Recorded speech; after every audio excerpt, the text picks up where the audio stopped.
بہتر life style provide کرائے. اللہ کی قسم اچھا کھلانا یہ اچھی تربیت نہیں ہے. اچھا کھلانا، بہتر لائف دینا، بہتر پہنا دینا، یہ باپ کا حکم نہیں ہے. صحابی رسول اللہ کے نبی کی بارگاہ میں حاضر ہوئے کہ یا رسول اللہ، میں مرنے سے پہلے اپنے بیٹے کو ایک تحفہ لے کر جانا چاہتا ہوں، ایسا تحفہ کہ میرے مرنے کے بعد میرا بیٹا اسے یاد ہے. وہ طریقہ اللہ کے نبی نے کیا فرمایا؟ مشکاۃ شریف کے حدیث پاک پیش کر رہا ہوں جو متفق علیہ بخاری اور مسلم دونوں کے حدیث پاک ہے. اللہ کے نبی نے فرمایا، صحابی رسول نے عرض کیا رسول اللہ میں کون سا تحفہ دوں اپنے بچے کو کہ میرے مرنے کے بعد میرا بیٹا اس تحفے کے ذریعے جانا جائے اور مجھے یاد رکھے. اللہ کے نبی نے یہ نہیں کہا کہ بہترین مکان بنا دو. اللہ کے نبی نے یہ نہیں کہا کہ پراپرٹی کا ایک حصہ اپنے بیٹے کے نام کر دو. اللہ کے نبی نے یہ نہیں کہا کہ اس کے لیے دولت کا ذخیرہ کر دو. اللہ کے نبی نے فرمایا اپنے بیٹے کو بہتر اخلاق سکھاؤ. یہ اخلاق اگر تم سکھا دیتے ہو، مرنے کے بعد تمہارا بیٹا تمہارے نام سے جانا ہے. ضرورت اس بات کی ہے، بتانا مقصد یہ ہے کہ اگر آپ چاہتے ہیں کہ اپنے بچوں کے دین کی حفاظت کریں، اپنے بچیوں کی سب سے زیادہ آج ضرورت اس بات پر ہے کہ اپنے بچیوں کی عقائد کی حفاظت کریں، ان کی عزت و آبرو کی حفاظت کریں. ایک آخری بات مجھے بتائیں، اس ڈگری کا آپ کیا کریں گے جو ڈگری آپ کی بچی نے عزت اتار کر حاصل کی ہو؟ اس ڈگری کا آپ کیا کریں گے جس ڈگری کو آپ کی بچی نے اپنی عزت کو تار تار کر کے حاصل کیا ہو؟ ذرا بتائیں. بھلے ہی آپ عوام الناس میں تو کہلائیں گے کہ ہاں فلاں وکیل کے باپ ہیں، عوام الناس میں تو آپ کہلا سکتے ہیں کہ فلاں انجینئر کے باپ ہیں، لیکن آپ کا دل گوارا نہیں کرے گا، آپ کا دل اس بات کو ماننے کو تیار نہیں ہوگا. تو ضرورت اس بات کی ہے کہ اپنے مسجد میں چلنے والے مکتب کو مضبوط کیا جائے، اور یہ آپ کو ذمہ داری ہے.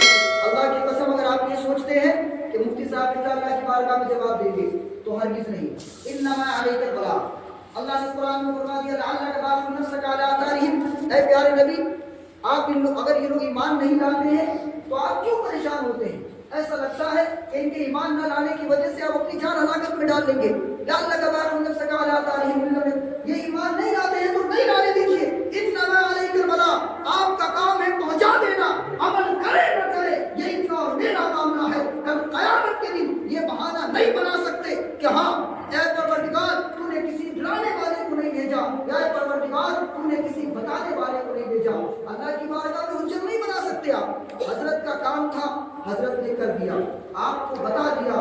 اب کلکم راعٍ، میں نے جمعے میں بھی حدیث پاک پیش کی ہے، کلکم راعٍ وکلکم مسئول عن رعیتہ. حضرت نے اپنے ذمے کو ادا کر دیا آپ کو بتا کر. اب یہ آپ کی ذمہ داری ہے کہ اب عید کے بعد جو حضرت نے اعلان فرمایا ہے کہ مکتب کی ابتدا ہوگی، اور اس مکتب میں انشاءاللہ العزیز بہترین طریقے سے میرا لیکن مزاج الگ ہے. میں پھر آپ سے بتا دوں، یہ بات بھی کلیئر کر دوں، چونکہ ابھی تک آپ الگ دیکھ رہے تھے، عید کے بعد آپ الگ دیکھیں گے، تو میرا مزاج تھوڑا تعلیم کا الگ ہے.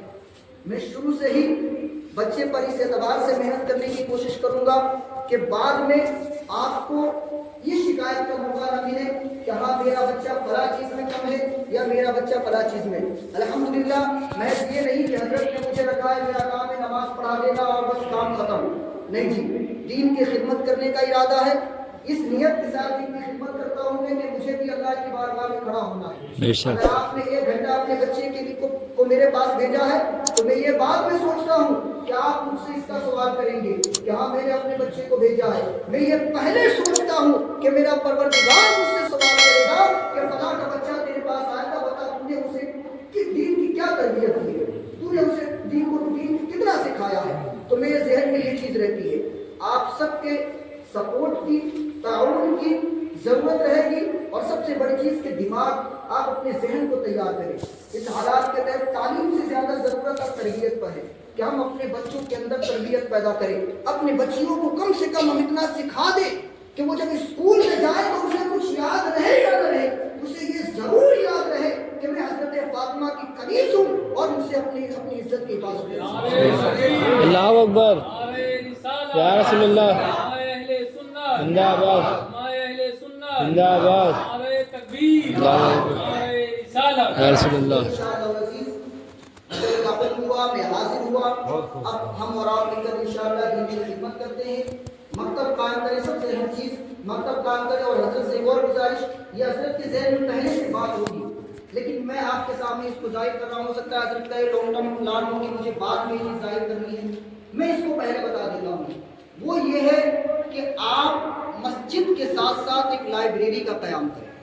ایک لائبریری بہت ضروری ہے. آپ سوشل میڈیا پر آپ دیکھیے حضرت اورنگزیب رحمۃ اللہ علیہ کے بارے میں کیسے کیسے بات کی جا رہی ہے. آپ کے پاس جواب نہیں ہے, اکثر کے پاس جواب نہیں ہے. ان کے بارے میں جو تاریخ بتائی جا رہی ہے بس ہم وہ سن کر مان لیتے ہیں, ہم وہ سن کر بلیو کر لیتے ہیں. حقیقت ہمیں نہیں پتا ہے, ہمارے نوجوانوں کو نہیں پتا ہے کہ حضرت اورنگزیب عالمگیر رحمۃ اللہ علیہ نے کس طریقے سے مساوات کا معاملہ کیا, کس طریقے سے برابری کا معاملہ کیا. یہ ہمارے نوجوانوں کو نہیں پتا ہے.